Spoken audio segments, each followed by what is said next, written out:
interview questions. Okay, I'm going to read these questions and answer them again since I got a request to answer these questions while thinking of the clients. This interview was prepared for me by Wella Wasabi. They love us, have clients, produces videos, and works with a company called From Oklahoma. I have these to enjoy answering a second time since I do realize the meaning with which I can answer these is only going more closely to what's on my heart. So without further ado, the first question: what is your name and what do you do? Include talking about your education. My name is Arielle Marom. I sculpt predominantly. I've recently taken to painting a little bit, and I also offer lessons in graphic design and carving, sculpting. The education that I have is interdisciplinary computing and art. And the vocational education that I have is with Lee Jordan and Mike Tinney, who in the previous interview, I called him Mike Tyne, and it probably kills him because his name is spelled like tuning forks Tyne, but it's enunciated Tinney. So him and Myles Schachter, those three men I learned vocationally. Myles only through being a pen pal and a customer of his, though he's such a great vendor. I thought to myself, he's part of my education of being a sculptor. So this is with From Oklahoma. At heart, I do think they're welcoming the Sculpture Society, the Oklahoma Sculpture Society. They're passing on their hellos to the effect. It almost makes me want to ask, how does the Sculpture Society feel about video? What I won't immediately I won't overly familiarize myself by saying we in this instance, though. How do you feel about video in your art practice? And that being said, that it is only sculpture. I know that is a challenging question. Hopefully you can take it and make it easy. So how did I start getting into sculpting question? This mostly revolves around marble. I'm sort of done answering the question about education because that's sort of an encouraging question to talk about personal relationships, which I do love actually. I think all of the off B-roll that we were talking about, how about executive producing and producing, who produces your work, what is it that you particularly make. We're talking about, I wouldn't say cart before horse, unless I thought that was the final. We're talking about production line and supply and demand, but supply and demand has already been answered. There's a supply and there's a demand. Where I fall on the production line is, well, the product is a peaceful neighborhood, development and awareness in the arts.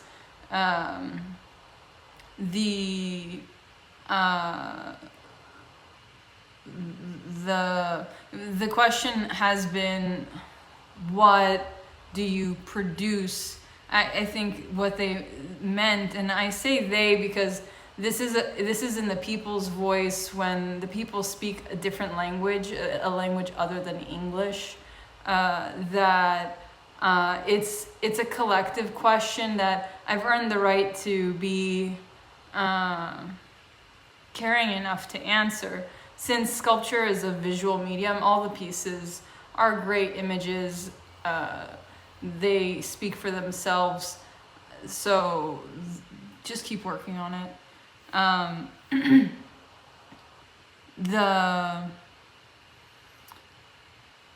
did you how did you start getting into sculpting? Because of the fact that I loved marble, I asked myself kind of what can you do with it? And the answer that was obvious to me was to carve a sculpture. I see many more purposes for marble in the world. Those just weren't obvious to me. So really, since then, that's just what I've been going at since I've been in 1st or 3rd grade, depending on how I look at it. The serious professional sculpting, I got into it actually from 3D printing, which as a child of the 90s changed my life because it enabled me to design using my hands. Previously, I think design was mostly bespoke. So I think that 2015 was really the year that I saw a product of my labor almost immediately and had a moment that paths, 2 paths diverging. I took the one, never mind if it's less traveled or not, is not the point. Just the decision to continue to carve and to make rather than and that's how it fits in the commission if it is one, or the proposal if it is one, so for bespoke. And does it bring me back to, I've already answered this, about my education? Yes. What are your favorite materials and tools? So my favorite materials, actually it's marble, and my favorite tools are the chisel and the hammer, the mallet actually. I do want to try out new mallets that are heavier just to learn my body better, because I am an extension of people who want to see an image. So I do feel, if that's not very big, it's like I do feel, since I'm interested in sizing sculpture and the roughing hammer, I think that's the one that I'm interested in getting because it's a really fine 1 pound hammer that I work with that I realize it should enable me to work on detail. I don't think that I ought to have been swinging it to clear away and shape the rough of the marble. I just talking shop, I realize that the difference is what's going to keep me happy doing it. It's not to say that it can't be done without showing a difference. That's why tools are interesting tools are basic, tools are primitive, tools keep it interesting. So, and they help answer questions. So that's some of my favorite materials and tools, and that's actually also the reason why. Tell us about the concept of negative space. A concept, I'll just start with this for myself, is a thing within a thing. So perhaps an idea or a presentation. And let's derive it from negative space. So space that's negative has a concavity to it that is what gives us and I'm working off the light of my own palm, but this is the concavity. And I bear saying without any artifice to explain what it is.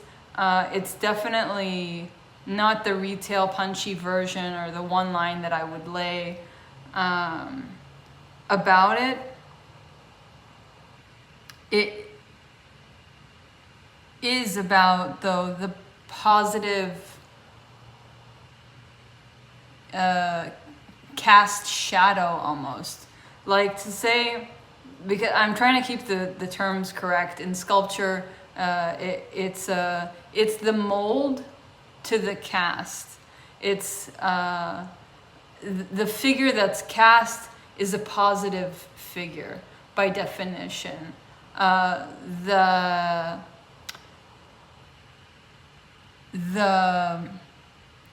The concept for me in negative space is what's the shape of the negative space, because that tells me whether the negative space is defined as a pleasing one. That just talking about qualities, about negative space qualities, then you can start to appreciate that all it really means is a significant concavity, and significance in the mathematical sense is just more than 50%. If it's 51%, it's significant. Just tipping the scales. So you have something that's tipped the scales to you into being more away from your vision than towards your vision. The previous way I had answered this was that it pulls your line of sight all the way through. And I think I made a good spectator out of this. We had 7 views without having to ask. That shows to me that those are lines of credit where the accounts are clear and are remaining cleared. It's exactly what they expect, precisely what they expect, particularly what they expect. I say they because I haven't looked at who it is that's viewed it. The sensation I have, though, is it's the inner circle of 5, 6, or 7 special somebodies who love what's on the page. So you guys, thank you for making my day. The interview was such a fun thing to put together that it is obviously I'm doing it again. So the journey through sculpting, since I don't know what I'm raising when I say that the way I answered about negative space before was that it pulls your line of sight through the work. I think that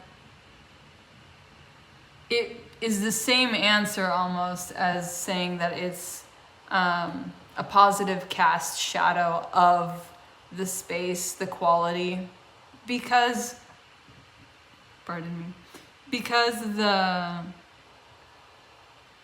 the fact is, if I can see what it is without investigating further, and I do see what it is for truly what it is, that I think defines what the concept intends. So once I'm clear on the fact that it's derivative of a thing, a shape, and a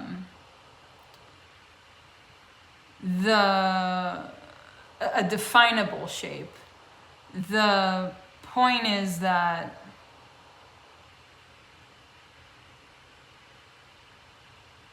I'd like to set expectations and just kind of congratulate. This is really the feeling. It's the ability to see, to be seeing through something while being tracked. So it's like to peel out. I think right now, if you haven't had the experience from the medium itself, that prevalently the word concept is the key word to take a walk with, because the fun part about thinking, since it's not methodical, we already know carving marble is purely subtractive. It's not meant to be methodical when in a different context I would ask, like, what is the concept of absence, and why is it a different word? That is and doesn't it mean absence? Like when someone asks for a piece to balance itself so that it has negative space, so that it's balanced, so that it has itself a tipping point. That person's asking for a tension point. That person is asking for very many visual things in a sophisticated language. So perhaps not a parental language, but perhaps even like an older generation or a different generation's language. So I think to say obscure is the way to say the least. The concept of negative space is obscure, though. If for next time I just pose the question in return, isn't it just an absence? Isn't it just the absence of material? I think that's the toolhead's question, is the second one, just to make a difference. To not make a difference, isn't it just an absence? The nice question, the critique is, are we missing the material there? That's like a good way to walk around with a client, or if you call those customers. I get that. You think to yourself, are we missing material here? No, it's a good shape. Okay. So tell us your journey through sculpting. What attracted you to it, and how you progressed to where you are now, offering classes. Actually, I kind of answered this question in the previous one. I'm offering classes, though, just to speak to the young at heart. I'm offering classes because most people like what the product is. And so I want to invite people to be part of making that product. And it's that easy. How does sculpting help you? What do you gain out of it? Well, peace of mind. What was your breakthrough moment for sculpting? This is a challenging question right now, isn't it?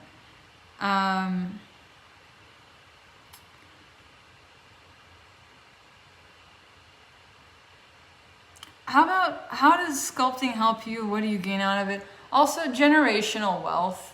I think peace of mind is the way to summarize that, though, just to make it possible. The breakthrough moment, though, when I realized that I can make a living, right, and earn something on the side, I think that's when I decided I'm through with jobs that treat me like a mistress, and just said, let's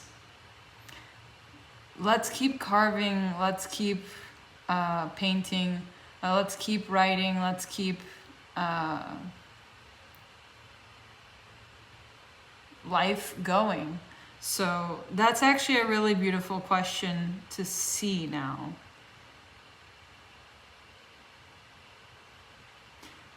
The next question is, what do you hope your students will take away from your classes? A sense of self, some pride.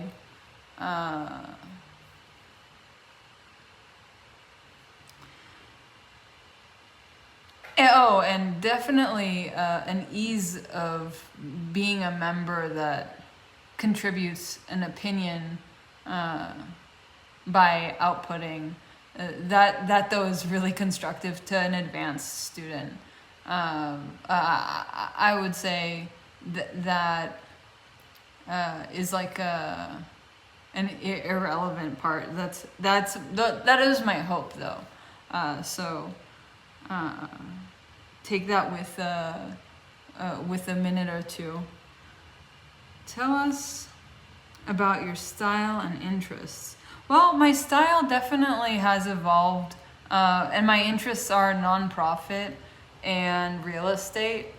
And so I think that easing into a slammed day, asserting firm belief, if it's not an opinion, those are two styles that of communicating that I've learned serve in art very excellently. And in this page, actually, excellence is well. So I'm happy to be reporting that. Whew.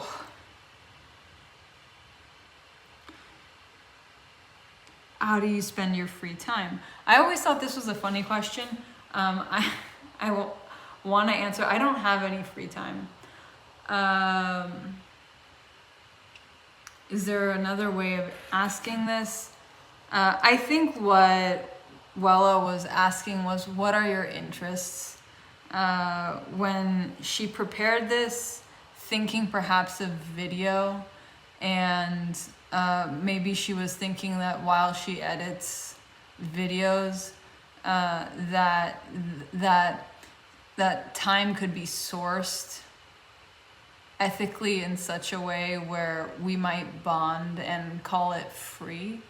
I just don't spend time differently, whether it's describably free or just free. So if it's easier to just say I don't have it, that's one way to answer it. Tell us, and that's so hopeful actually. Tell us about the class you offer. Dates, times, cost, level. Oh, okay. I was doing 3 to 6 p.m. just like after school. Times, that is dates every day. Every day. Cost, $125. Dollars for the student is the first thing. Let's answer this succinctly. The student has to bring his or her own marble. The student has to bring his or her own tools. A starter toolkit costs roughly $30. A starter piece of marble that's 10 pounds costs roughly $30. So that's $60 on the student. And then for the first class, I'm promoting the student already. I want the student to have a shirt to sleep in. And I think that covers the question. The level is beginner. And I don't offer classes for intermediates and experts just yet. The way that the social is configured right now, going to meetings in the Oklahoma City chapter, that's going to be the best. And at that time, if I learn that there are intermediates that want a place to leave their pieces in studio, then I'll offer an intermediate offering. For the time being, I was offering an advanced course, and a beginner course is actually what's due. So,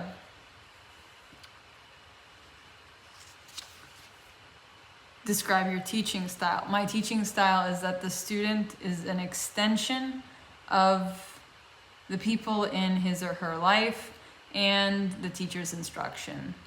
So it's very personal and extensive.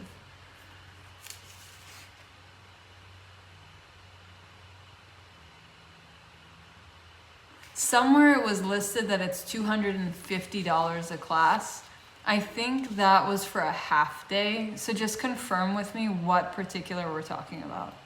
I don't want the class to be cost prohibitive. I do want it accessible, so email marblecarverstudios@gmail.com with any questions about pricing and your interests. So we get that sorted.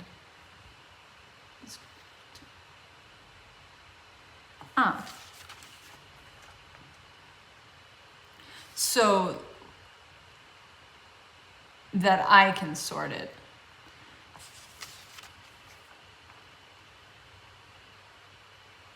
Tell us about the people you work with to facilitate attention to sculpture and the art of it. Mostly the first person that came to mind was Myles Schachter.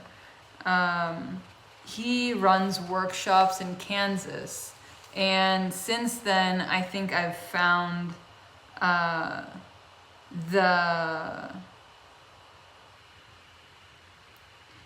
art of it is not so different from the art of anything else, is what, with big picture perspective, I could say. I wouldn't orient myself to answer this in detail just because the number of people is too small, like this sample. Though I do think when I answer this interview in 8 months or 9 months or 10 months from now, that I'll have a satisfying answer to this one. So that's awesome. Tell us about the fans of your work and how fanhood and interest has developed.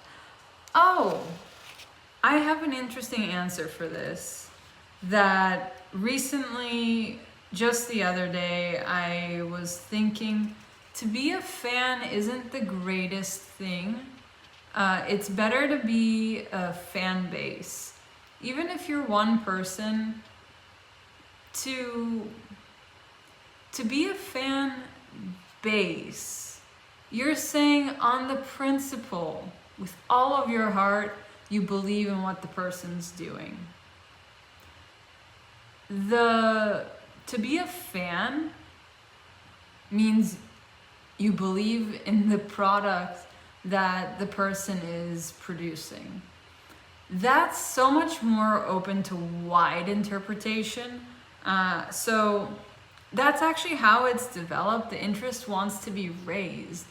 And that means that we've been concerned about safety. I actually got these this prescription made that, and I was happy to find a safety lens that the clients were loving because it doesn't have the UV ray blockers on it. That was fascinating. So that's when I have clients and I'm working, just the tint of the glass makes a difference as to how much they like a piece. So I was impressed.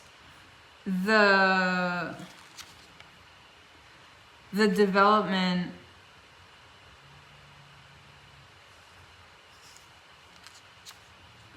I've already answered that. I wonder if I'm too eager to answer this question,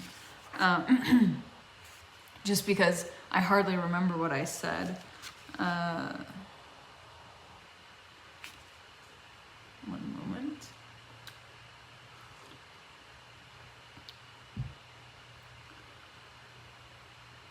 Right, it's too wide.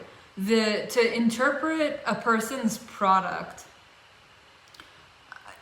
I said we developed into wanting safety. We developed into talking about having a production line because we wanted a production timeline. To some degree, we were saying, and I was saying, I want to work with a specific person. And this person, I realized I had to say, I'm going to make a lot of things, and you're going to be the final Watergate that's going to say whether or not it's good enough to share or necessary to share, since we're not the kind or sort to think that sharing is how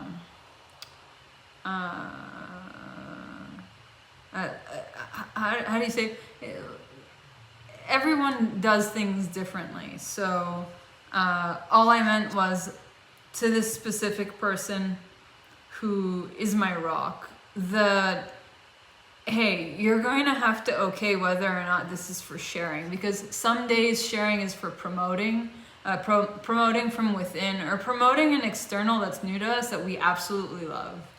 And sometimes sharing is an advance just because of a good faith feeling or a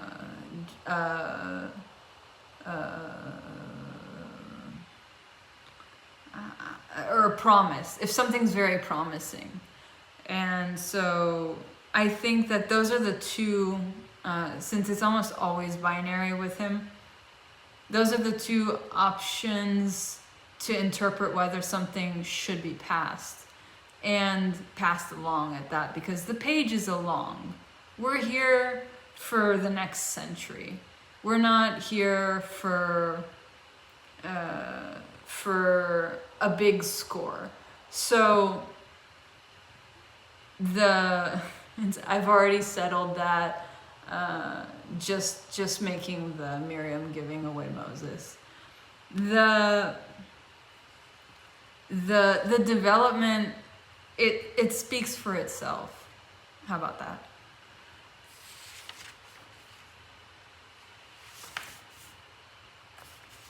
Make an adjustment to this account.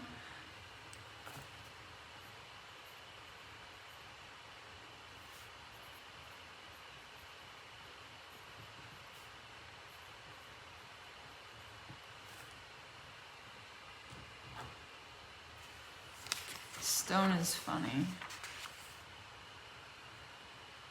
And I think that everybody loved realizing that the word carve and marble is the word that changed out stone for the length of time that it did. So thanks again for the request generally, and thank you to Wella for preparing this interview. I look forward to answering this again later next year.